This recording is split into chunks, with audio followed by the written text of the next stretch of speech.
வீட்டில் இருக்கவங்க திரும்ப திரும்ப கேட்டு வாங்குற மாதிரியான செட்டிநாட் சிக்கன் ரெசிபி எப்படி செய்கிறதுன்னு பார்க்கலாமா?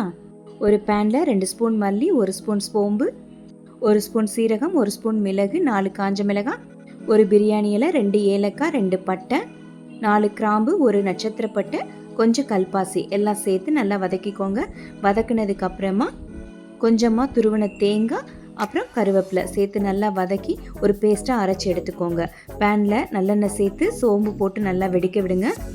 சின்ன வெங்காயம் நல்லா ஒரு 15 வெங்காயம் நல்லா பொடி பொடியாக நறுக்கி சேர்த்துக்கோங்க. கருவேப்பிலையும் காஞ்ச மிளகாயும் அதோட சேர்த்துக்கோங்க. அது எல்லாம் நல்லா வதங்கினதுக்கப்புறம் இஞ்சி பூண்டு பேஸ்ட் தேவையான அளவு சேர்த்து நல்லா வதக்கினதுக்கப்புறம் 2 பெரிய சைஸ் தக்காளி, கொஞ்சம் உப்பு, மஞ்சள்தூள் சேர்த்து நல்லா வதங்க விடுங்க. அதுக்கப்புறமா நம்ம அரைச்சி வச்சுருக்க அந்த பேஸ்ட்டை எடுத்து சேர்த்து நல்லா எண்ணெய் பிரிஞ்சு வர்ற வரைக்கும் நல்லா வதக்கிட்டு நம்மளோட சிக்கன் 1/2 கிலோவை சேர்த்துக்கோங்க. சிக்கனும் நல்லா அப்படியே வதக்க விட்டுட்டு நல்லா தேவையான அளவு தண்ணி சேர்த்து அது நல்லா வற்றி வந்ததுக்கப்புறம் மல்லித்தலையை தூவி அப்படியே எடுத்து சர்வ் பண்ணுங்கள். உங்களுக்கு பாராட்டு மல்லி தான். இதை செஞ்சு பாருங்கள். மறக்காமல் சப்ஸ்கிரைப் பண்ணிவிடுங்க.